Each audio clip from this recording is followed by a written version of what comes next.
What's going on, everyone? Welcome back to the show. So, we're going to talk about Social Security today, and we're going to talk about the $17,400 in cuts that couples could see if this happens to Social Security. So, I'm going to explain all of this in this video. But first off, you guys can do me a favor. Please like the video, subscribe to the channel, hit that little bell notification, and then click all. By clicking all, you'll get notified anytime we post a video. We do daily videos here, so by clicking the bell notification and clicking all, you should be getting updated every day. And just a reminder, thank you for your support. I really appreciate it. If you'd like to follow me on Twitter and Threads, you can at the TEC Show Live. Okay, so we're going to talk a little bit about this, but first off, I do want to talk a little bit about memberships. So we're going to start really promoting memberships on this channel. And the memberships, basically what it does, it will give you additional emojis and you'll have some badges. And so if you've been a member for a while, you'll be able to have different badges. You graduate up to different types of badges. And the reason for this, the reason that I'm really pushing memberships is because I'm doing more live streams now. And so now that I'm doing more live streams, memberships have benefits. So you're able to, I can open up the chat only to members. I can also do live videos or live streams just to members. So my plan is to launch the live streams for members, and then we'll have regular live streams. I'm still going to do the live stream every Thursday, but I want to do more live streams. And so I think I'm going to do some more. It'll just be members only live streams. And those will be just an opportunity for us just to talk, and it'll be very, very informal. So I am really promoting right now the memberships. So go ahead and check, just click the join button. You'll see it right below this video. And then you can go over and see the different plans when it comes to members. Okay, let's go ahead and let's talk about this. Let me pull up my little tablet here, and we're going to talk a little bit about this $17,400. But before we do this, I really want to talk about the options that we have when it comes to Social Security reform. Because if we do nothing, then we're going to be in a real bad situation. That's a 23% cut that we'll be seeing in 2033 or 2034. Okay, so something needs to be done, but what can we do? And so I want to go over this, and I created this illustration. You guys know I like doing these illustrations. And the main reason that I created this illustration is because I'm probably going to be reverting back to this on more than one occasion. So this is not the only time that you'll see this illustration, because there are a lot of people that ask me this question over and over again. What is Congress doing? What can they do? And so that's why I created this. And I'm sure there'll be more questions in the future asking the same things. And so I'll bring this back up. But I want to look at the top here. And when we're looking at the top, let's focus on workers and companies. Okay, so when you're working, you're paying 6.2%. That money goes to the Social Security Administration. That is the payroll contribution, or also known as the payroll tax. Your employer is matching that 6.2%. That goes to the Social Security Administration. And if you're self-employed, if you like me, I'm self-employed, so I have a business, I'm working for my business, so I pay 6.2%, my business pays 6.2%. So basically what that means is I'm paying 12.4% in contributions. Okay, that's just how it works. If you have your own business, that's the way it is. Okay. Now, looking back at this illustration, that's 12.4% that goes to the Social Security Administration. Now, this money goes over to pay benefits. Okay, Social Security benefits. So whoever's currently receiving benefits, they're getting it from the FICA. Okay, they're getting it from that payroll contribution. Now, this is not enough to pay benefits at 100%. And so that's why they're drawing from the trust fund. Okay, so the OASI trust fund, and that's old age and survivor insurance. So that's how Social Security is funding the benefits right now. Okay, so we have about 68 million people currently receiving Social Security benefits, and it's about $1.5 trillion per year. And this information I picked up from the Social Security Administration. Okay, so now that we have that out of the way, that is how Social Security is funded. Now, they need to reform Social Security because this right here, this trust fund is depleting. And by 2033, this trust fund will be depleted. And when it depletes, that means we're going to see about a 23% reduction in benefits. And so that is why they need to reform Social Security. Now, you have different plans out there, different proposals out there, and you also have lawmakers that are just saying different things when it comes to how they want to reform Social Security or what they think needs to happen to Social Security. So, the first thing that we've heard a lot about, raise the full retirement age. Let's raise it up from 67 to 70. Okay, we're just going to throw that number out. They haven't said if they wanted to raise it to 70 or to 69. They're not being very specific when it comes to that. Okay, the last time they raised the full retirement age, that was back in 1983, and they did it. It was gradual. It didn't happen overnight. And so if they're talking about raising the full retirement age, I would assume that it's probably going to be that same situation where it's gradually going to increase and then it will reach 70, okay, or 69. Like I said, we don't know.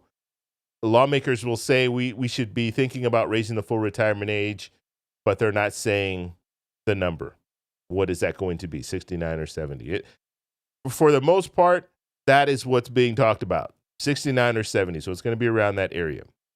So that's the first way that they can reform Social Security. But what we need to understand when it comes to reforming Social Security that way, raising the full retirement age is not enough. So you're going to have to do more, because just raising the full retirement age is not going to reform Social Security. We're still going to be looking at the trust fund depleting. Okay, so they're going to have to bring in more revenue, or they're going to have to do something in order to protect the trust fund, or at least provide 100% of the benefits in 10 years. So that is what we're currently looking at when it comes to raising the full retirement age. So just understand, when you hear lawmakers say, let's just raise the full retirement age, the next question that you should be asking them is, what else are you going to do? Because raising the full retirement age is not going to be enough unless they raise the full retirement age to 80 or 81 or something crazy like that, where they're raising it so high that it will really reduce the amount of benefits that are going out, because that's basically what it is.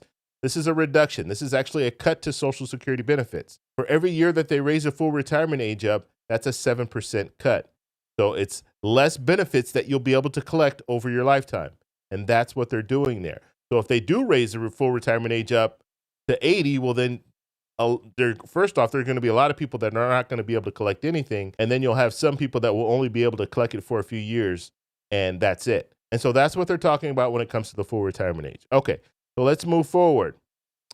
Invest. This is another avenue. Senator Cassidy, I just put out a couple of videos with Senator Cassidy talking about what he wants to do is take $1.5 trillion, so basically borrow that money and then invest it in the stock market, and with the returns, use that to help Social Security, so help the trust fund, help the program as a whole. So very risky. You're putting money into the stock market. You can lose that money, and if that money is lost, now you're in a real bad situation, because not only are you losing money, but you still have to pay interest on what you borrowed. So 1.5 trillion, you're still paying interest on that. And if you lose money, now you're in a deeper hole than you were before you borrowed that 1.5 trillion. And so that, I don't know how that would work, but Senator Cassidy, nonetheless, he's putting that out there, and he's saying that is a way to reform Social Security. Now, if it does work and the stock market takes off and the economy's great and booming and all of that, well, then we're looking at a situation where it could work. It could fund Social Security. But as I stated, you're taking a huge risk. And do you want to take that risk with your retirement? So that is one option. Increase revenue. Okay, now this is what you hear a lot. You hear President Biden say we want to raise taxes on people making $400,000 or more. You hear Senator Bernie Sanders say we want to raise taxes on people making $250,000 or more. And what they're saying is there is a cap. So if I'm working and I'm paying in that 6.2% to FICA, there's a cap. If I make over $168,600, I no longer have to pay into that payroll contribution. And so people that are making a lot of money, they're not continuing to pay into the payroll contribution.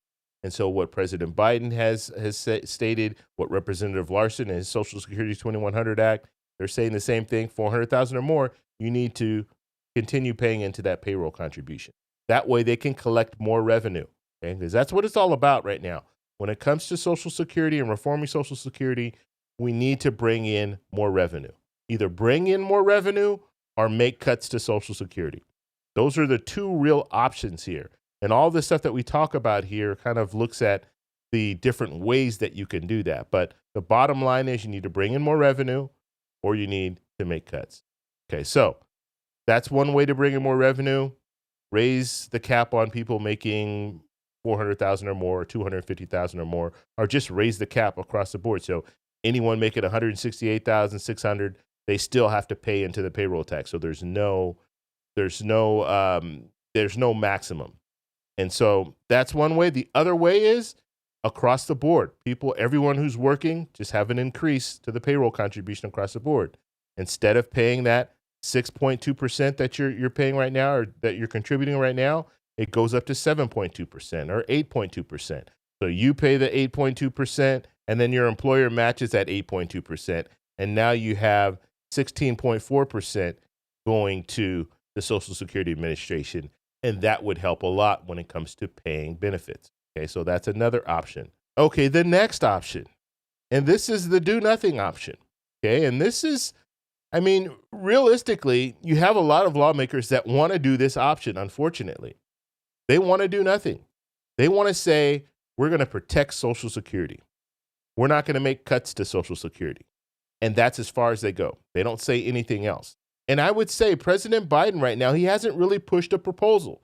He says that we should raise the cap, but he's not telling us what proposal that he's in favor of. Is it the Social Security 2100 Act? Is there another proposal out there that he really supports? He's not really saying that. Former President Trump is not talking about any type of proposal at all. But he is saying, or at least he walked back, because he did say that he was open to cuts for Social Security, and that was just last week, and he kind of walked that back, and now he says he would never cut Social Security or Medicare. So they're kind of saying the same thing. They're not going to cut Social Security or Medicare. They want to protect the programs. But how exactly are you going to protect the programs? And do you support expanding the program? Because that is what's very important. All right, so you do have other lawmakers out there that are saying, yeah, you know what? We just need to protect Social Security. We're not going to make cuts. We're going to protect Social Security, but they're not putting any plans forward. They're not saying that they're in support of a certain plan. And so some lawmakers, they don't want to do anything because they know ultimately what's going to happen. Ultimately, you need to bring in more revenue, which means you're probably going to need to raise the payroll contribution.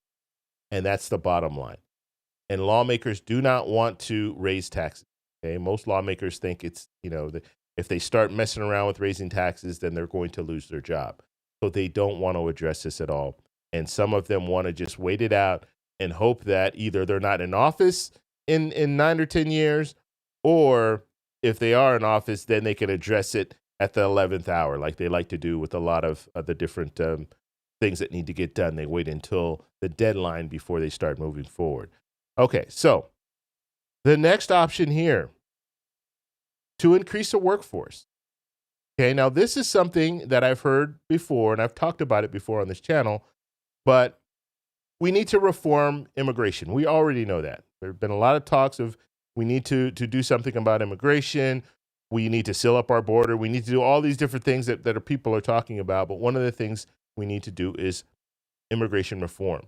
Okay, so people who are working, allow them to work, pay into the payroll contribution. You're bringing in people who are able-bodied and at the working age, and they can start working right away, and they can start contributing right away. And that's very important. You have millions of people that are coming to the U.S. Why not provide some type of work permit where they can start working right away and start contributing right away? If they are contributing, then they're putting in that 6.2%. Their employer's matching the 6.2%, and that money is going to the Social Security Administration. If you have more people working, that's good. More people working means more money that's being going into the payroll contribution and more money that's going to the Social Security Administration, which means you have to draw less from the trust fund because you have more money that's coming in. Okay, so that's very important. So immigration reform is an option because if we have more people coming in and working, legally working, okay, now we need to talk about this too, because if they're not legally working, if they're working under the table and, they're just getting paid in cash and stuff like that, they're not contributing, not paying into the payroll contribution. And their employer's not paying into the payroll contribution. And so that is robbing the Social Security Administration because they're not able to collect those contributions. And so by reforming immigration, you can make it legal. You can have people, they don't have to work under the table or anything like that. They can work, they can get a paycheck, they can pay into the payroll contribution. And so increasing the workforce is another way. And not just immigration. We can look at just increasing the workforce overall. If we're buying more American and we have more American, branded companies that are in the U.S. and hiring employees and all of that, that will also help our economy as well as help the Social Security Administration. Okay, now this last one here is privatize Social Security. Now you've heard lawmakers talk about this in the past. You still hear some lawmakers say this, okay? Some lawmakers will say, privatize Social Security, or a lot of what they're saying is we should have a portion, just a portion of the payroll contribution that you're currently paying. You take a portion of that and you can invest in the stock market. Now, what's the problem with that? The problem is if you are contributing 6.2% and you're able to take a portion of that, let's say 1% or 2%, well, now if it's 2%, that's 4.2% now that's going to the Social Security Administration. And then 2% is going into the stock market. So that 2% is going away. It's going to the stock market. It's gone. And so the Social Security Administration is collecting less. They're only collecting 4.2% when they could be collecting 6.2%. But we have this privatized system set up. So it could be good for the people who are younger. But what about the people who are currently receiving benefits? They're going to suffer because there's going to be less money going to the benefits and more money coming out of the trust fund. That means the trust fund could deplete a lot sooner. If the trust fund depletes a lot sooner, now we're looking at that 23% cut.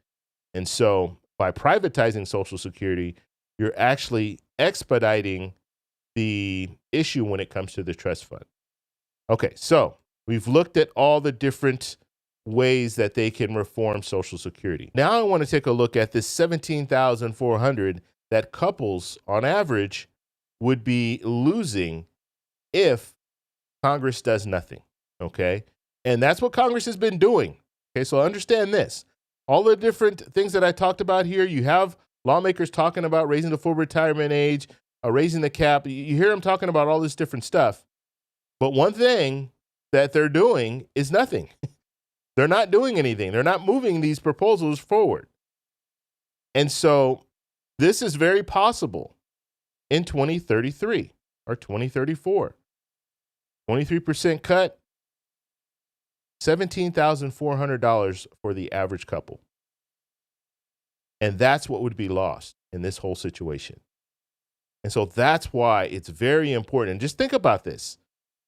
If you're retired right now, could you afford, as a couple, to lose $17,400? This is very serious money for a lot of people.